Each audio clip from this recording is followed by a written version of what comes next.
Any hope of an Overwatch 2 release before the fall is gone. And what does the new map tell us about the future of Overwatch?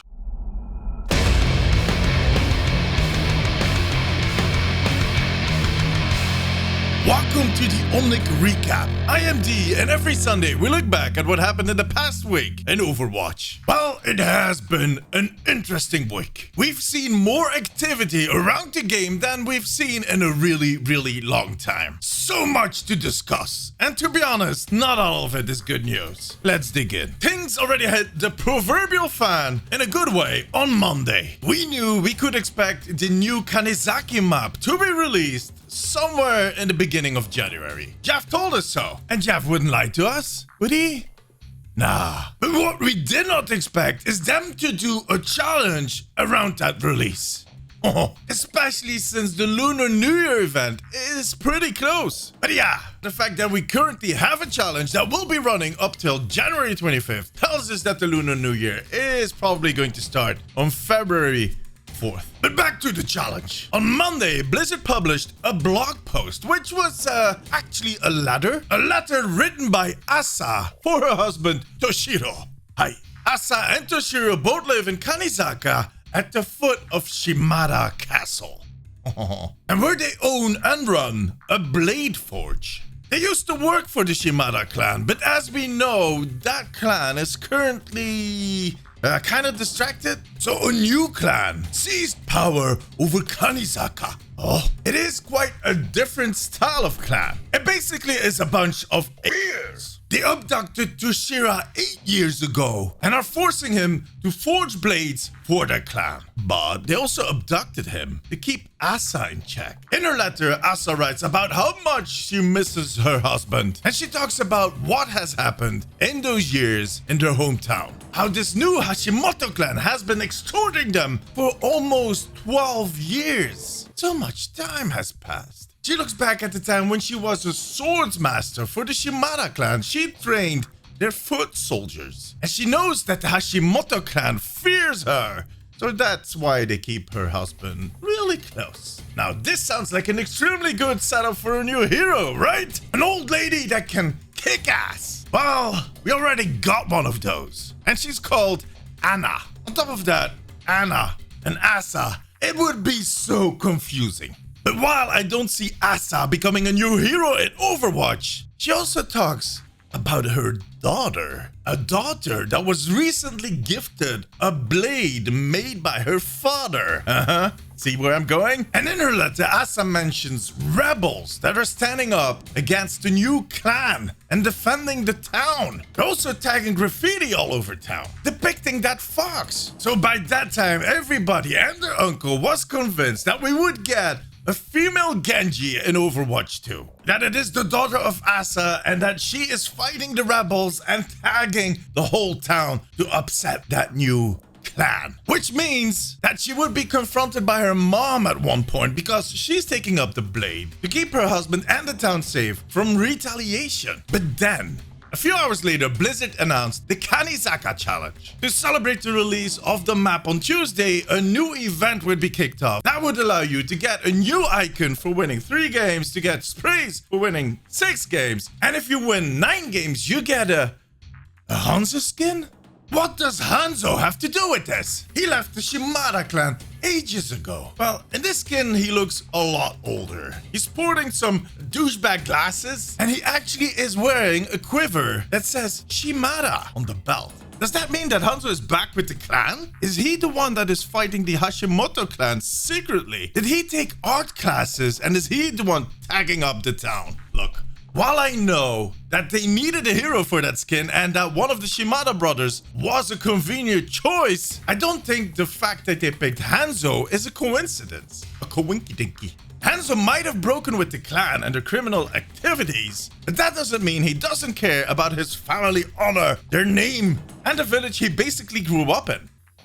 Near.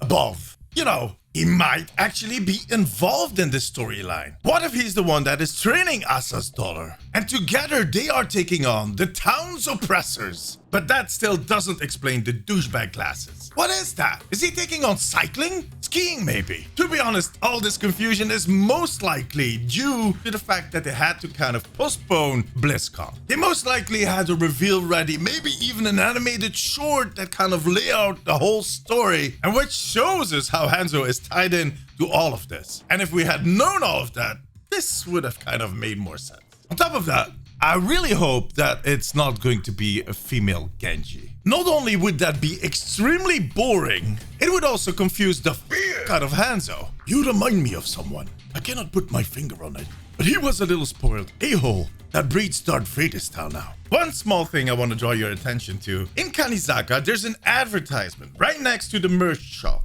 And it shows a young girl sporting one of their bags, which it's an advertisement. We see plenty of those in Overwatch, but this advertisement was made into one of the sprays that you can earn by watching Overwatch streamers. Like myself, I stream 5 days a week, twitch.tv/OMNICSHOP. Come join us. Is that spray a hint or is it just a coincidence? What do you think?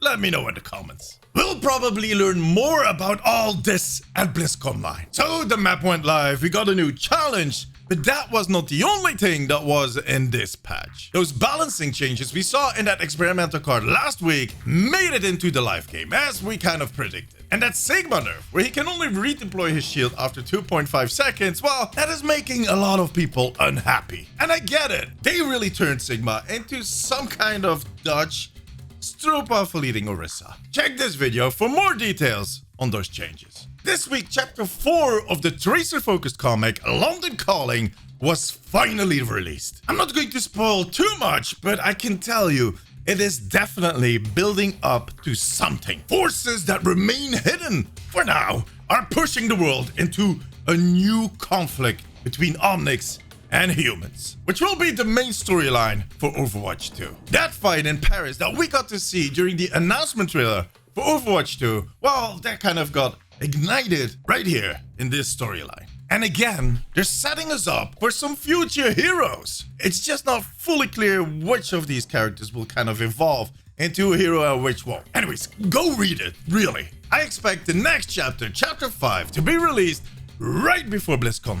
A few weeks ago, John Spector, the VP for Overwatch Esports, announced that the 2021 season of the Overwatch League would be starting a little later. In spring, actually. Well, this week, John came back with a fresh update. The season will be kicked off in April. Yeah, not a specific date yet, but we're getting close. What we did learn is that the season will run from April to September, and it will be broken up in 4 tournaments for 2 regions. It all will end in September when we have playoffs and the grand finals. The West region will have 12 teams, the East region will only have 8. Some of the US teams, like Valiant, Fusion, and NYXL, will be making the move from the West to the East, most likely to avoid some of the expected traveling issues. This is going to be different. But in the end, organizing a tournament, a season within this pandemic, it's not easy. They did promise that the second season on YouTube should see a lot of their issues fixed, including rewards, watching reruns, and just finding the freaking games on YouTube. More on that later, most likely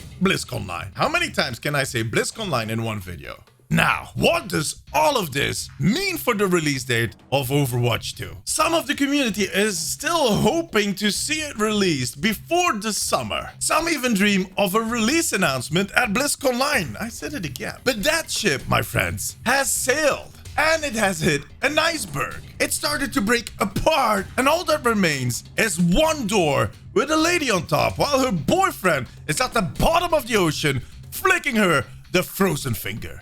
Sorry, I got a bit sidetracked there. There was room on the door, come on! But seriously, they're never going to switch games in the middle of the season, even with this tournament model. So no release before the grand finals, aka September. On top of that, there's the art book that's going to be released in October, and that mentions teasers for Overwatch 2. And in Jeff's latest update, he talked about managing expectations, and they still have the long way ahead. He shaved his beard for that video, which is also a bad sign. I don't know how, but it is a bad sign, trust me. And then this week, Metro, that streamer that leaked the Overwatch 2 announcement back in 2019, he told Dexter that he thinks that the development of Overwatch 2 is moving ahead really slowly and that they will have to postpone the release date. Well, they never did communicate their expected release date, but still, internally, they're postponing. And partly it's due to them being slow, the scope of the project, but above all, of course, this pandemic. I've said it before, I work in the industry. Yeah, no, this is not my day job, guys. I do this because I like you guys and because I like yelling at the camera. But I know for a fact that working from home at a game will slow you down. It is an extremely complex product and communication is such an integral and such an important part of your whole process. And that is kind of difficult right now. We've seen a few other studios struggling with this recently, and I do expect to see more of these postponed announcements in the coming months. I'm going to make a separate video about what I think we can expect for BlizzConline, but I already want to tell you, do not expect to hear a release date or even a beta start date on February 19th. Now, some of my colleague content creators are talking about a release in 2022, but I'm not that pessimistic just yet. I'm sticking with my schedule of a beta during the summer, release in the fall. Although it might be late fall, closer to winter, I will keep following up on this and I'll keep yelling to you guys as soon as I know something. But for now, that was it. Oh no, wait, before we go, I kind of want to tell you guys something. We got merchandise. Ta-da! Look at this. A logo shirt from Atomics TV, but I also got some other shirts, Omnic Post shirts, Reinhardt shirts. Go check them out. I'll leave a link in the description below. And thank you for your support. If you like this video, give it a thumbs up. Make sure to subscribe and hit that little bell icon so you get notified every time I upload a video. Follow me on Instagram and Twitter and come say hi during one of my streams. All of the links are in the description below. Thank you all for watching. See you next week. Bye bye.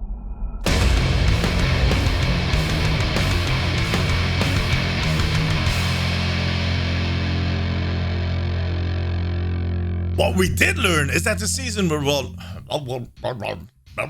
What we did learn is that the season will run. Oh my God.